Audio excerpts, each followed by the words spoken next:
राधे राधे। जय श्री कृष्णा भक्तों। जैसा कि आप सबने फर्स्ट पार्ट में सुना, मध्य प्रदेश की रहने वाली इंदु जी के बारे में और लड्डू गोपाल के स्नान जल और प्रसाद को ग्रहण करने के उनके जीवन उन करने से उनके जीवन में क्या चमत्कार हुआ।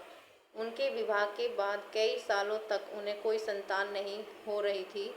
लड्डू गोपाल के चमत्कार के कारण वो गर्भवती हुई, लेकिन इंदु जी को प्रेगनेंसी के समय काफ़ी सारी समस्याएं थी। डॉक्टरों ने बताया कि जो प्रेगनेंसी है वह बहुत डिफ़िकल्ट है। यह उस परिस्थिति में है कि 9 महीने के बाद अगर बच्चा होगा तो वह ऑपरेशन से होगा। उस परिस्थिति में हम या तो माँ को बचा पाएंगे या फिर बच्चे को, यानी एक को ही जीवन दे पाएंगे। यह बहुत ज़्यादा डिफ़िकल्ट था। इंदु जी को काफ़ी सारी समस्याएं थी। उन्हें थायराइड, शुगर भी था और काफ़ी सारी समस्याएं हो गई। घर वालों का विश्वास डगमगाने लगा। उन्हें लगा कि बच्चा जन्म नहीं ले पाएगा। न जाने कैसे नेगेटिव विचार मन में आने लगे और सोचने लगे कि हमारे भाग्य में संतान सुख है ही नहीं। यह तो निश्चित था कि सभी लोग इंदु को ही बचाना चाहते थे, यानी माँ को ही बचाना चाहते थे। उन लोगों ने कहा कि हमारे भाग्य में संतान सुख नहीं है, लेकिन हम अपनी बहू को भी नहीं खो सकते। इस बात से इंदु जी को बहुत दुख भी हुआ और बहुत ज़्यादा खुशी भी हुई कि उनके जो घर वाले हैं, भले ही वह दिखाते नहीं हैं, लेकिन उनसे बहुत प्यार करते हैं। उन्हें उसकी चिंता व परवाह है, लेकिन इंदु जी को उनकी खुशियों की परवाह थी। और इंदु जी ने ठाकुर जी से प्रार्थना की, हे ठाकुर जी, अगर आप मेरे जीवन में ये खुशियों के पल लाए हैं तो आप इन्हें कभी भी जाने मत देना। मेरा आप पर अटूट विश्वास और अटूट श्रद्धा है। इससे कभी डगमगाने मत देना। इंदु जी नित्य नियम सुबह उठकर ठाकुर जी को जगाकर स्नान कराती और प्रेग्नेंट अवस्था में भी समय से पहले कुछ नहीं खाती और न कुछ पीती। सिर्फ ठाकुर जी के स्नान जल को ग्रहण करती। उसके पश्चात पूजा करने के बाद ही चाय नाश्ता करती और उन्होंने यही नियम अपनाया पूरे 9 महीने तक। और उन्हें पूरा विश्वास था कि ठाकुर जी के जल में इतनी शक्ति है कि वह मरते इंसान में भी प्राण फूंक सकता है। इसलिए उन्होंने अपने नियम को पूरी तरह से निभाया और धीरे धीरे वह घड़ी भी समीप आ गई। घर में सभी लोग बहुत परेशान थे कि अब क्या होगा, हमें किन परिस्थितियों का सामना करना पड़ेगा। बच्चा ऑपरेशन से होने वाला था। डॉक्टर ने ऑपरेशन की डेट भी निर्धारित कर दी थी। इंदु जी को 3 दिन के बाद हॉस्पिटल जाना था। इंदु जी भी थोड़ी घबरा रही थी, लेकिन उन्हें लड्डू गोपाल पर अटूट विश्वास था। विश्वास बढ़ जाने के कारण उनके चेहरे पर खुशी भी थी। वह सारा दिन लड्डू गोपाल को देखती रहती और नाम जप करती रहती, उनसे बातें करती। इसी तरह उनके 9 महीने बीते। अब रिजल्ट की बारी थी। उनके बच्चे के जन्म का समय था और ठाकुर जी उनकी सेवा का उन्हें क्या फल देने वाले हैं। उन्हें संतान सुख मिलेगा या फिर उनके जीवन में कोई बड़ी घटना घटेगी। इंदु जी को अंदर ही अंदर विश्वास था कि ठाकुर जी मेरे साथ कुछ गलत नहीं होने देंगे। हॉस्पिटल जाने में 3 दिन का समय था, लेकिन उसी दिन रात को तबीयत बिगड़ी। उन्हें दर्द अधिक होने लगा और वह चिल्लाने लगी। घर के सभी लोग घबरा गए और उन्हें जल्दी से हॉस्पिटल लेकर गए। डॉक्टर ने कहा डिलीवरी अभी करानी पड़ेगी, दोनों की जान को खतरा है। अगर देर हुई तो ना ही माँ को बचा पाएंगे, ना ही बच्चे को बचा पाएंगे। डॉक्टर ने उनके हस्बैंड से सभी साइन वगैरह की जो फॉर्मेलिटी होती है वो सारी पूरी करवा ली थी। सभी लोग बहुत डरे हुए थे, लेकिन उन परिस्थितियों में भी इंदु जी अपने ठाकुर को याद करती रही, उनका नाम लेती रही। और फिर उनके साथ वो हुआ जिसका किसी को भी विश्वास नहीं था। और आप लोग भी सुनकर हैरान हो जाओगे कि इस प्रकार से कैसे संभव हो सकता है।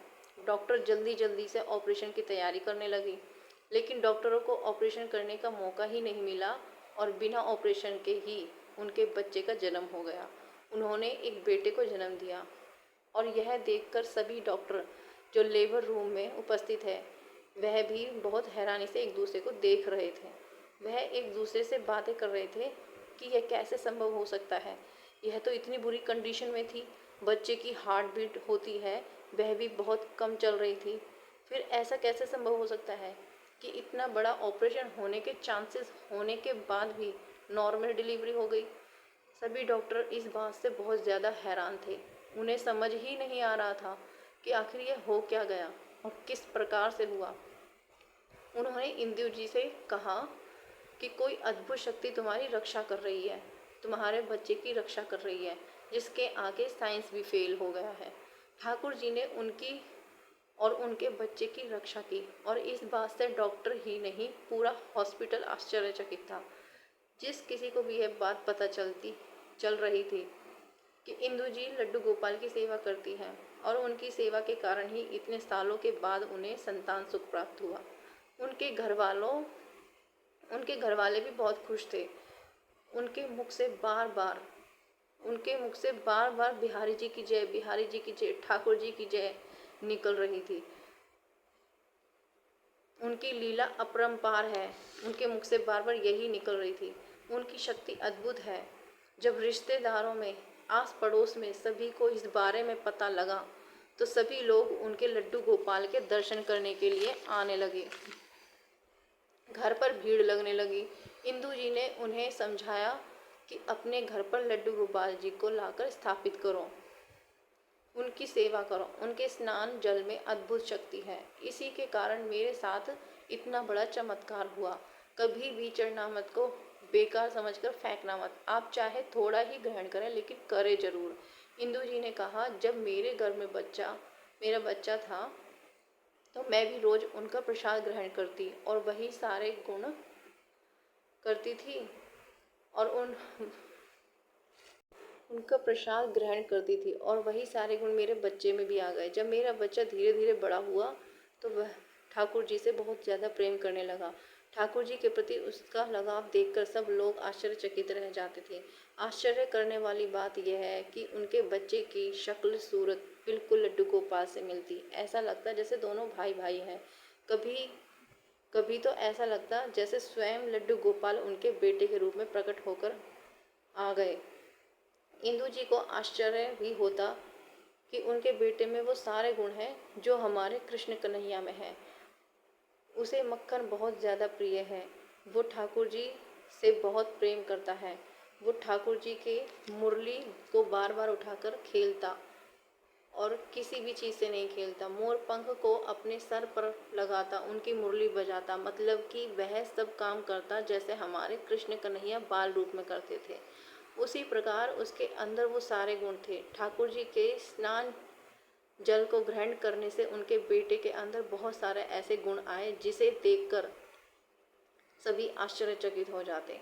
उसका झुकाव बचपन से ही भक्ति की ओर था और वह ठाकुर जी के भजन भी गुनगुनाता था और उनको एक टक देखता रहता। जो भी ठाकुर जी का प्रसाद होता, कुछ भी उनको अर्पित किया जाता, दौड़कर सबसे पहले उसी प्रसाद को खा लेता और बहुत प्रसन्न होता। घर के सभी लोग बड़े खुश थे। उनके घर का हर सदस्य अब लड्डू गोपाल से बहुत अधिक प्रेम करता। सबके मन में बहुत अधिक श्रद्धा भक्ति भाव आ गया। सभी लोग लड्डू गोपाल की सेवा करने में सहायता भी करने लगे और जब भी वे घर से बाहर जाते तो इंदु जी बेटे के लिए कुछ लेकर आते तो वह लड्डू गोपाल के लिए भी अवश्य लेकर आते। भक्तों, जब लड्डू गोपाल घर में विराजित होते हैं तो वह स्वयं ही घर वालों के मन में अपने प्रति प्रेम उजागर कर लेते हैं। धीरे धीरे उस घर के हर सदस्य लड्डू गोपाल से प्रेम करने लगता और यह सब ठाकुर जी की कृपा से ही संभव हो पाता है। जब हम अपने पाप कर्म छोड़कर ठाकुर जी की ओर देखते हैं, उनकी प्रार्थना करते हैं, उनके प्रति भाव उजागर करते हैं तो ठाकुर जी भी कृपा अवश्य ही करते हैं। लड्डू गोपाल के स्नान जल ने इंदु जी का पूरा जीवन ही बदल दिया। उनके जीवन में ठाकुर जी के स्नान जल के कारण इतने बड़े चमत्कार हुए कि शब्दों में बयान करना बड़ा ही मुश्किल है। उनके स्नान जल व भोग प्रसाद के बारे में जितना कहें उतना ही कम है। इंदु जी सभी गर्भवती महिलाओं से और जिन्हें बच्चे नहीं हैं उन सभी तक अपना एक संदेश पहुंचाना चाहती हैं। वह कहती हैं कि लड्डू गोपाल को अपने घर में विराजित करो, उनकी सेवा करो, उनके स्नान जल को ग्रहण करो, उनके प्रसाद को ग्रहण करो। सच्चा भाव, सच्ची श्रद्धा और सच्चा विश्वास रखो कि एक दिन ठाकुर जी अवश्य ही मनोकामना पूरी करेंगे। देखना, तुम्हारी गोद अवश्य ही भरेगी और साथ ही साथ लड्डू गोपाल की कृपा भी होगी। और जिसकी संतान है वह अगर ऐसा करेंगे तो उनकी संतान पर भी प्रभाव पड़ेगा और ठाकुर जी के प्रति श्रद्धा बढ़ेगी। उनके मन में सकारात्मकता आती है और मन में गंदे विचार भी नहीं आते। वह अपने जीवन में सफल होते हैं। घर में जितने भी बच्चे हैं सबको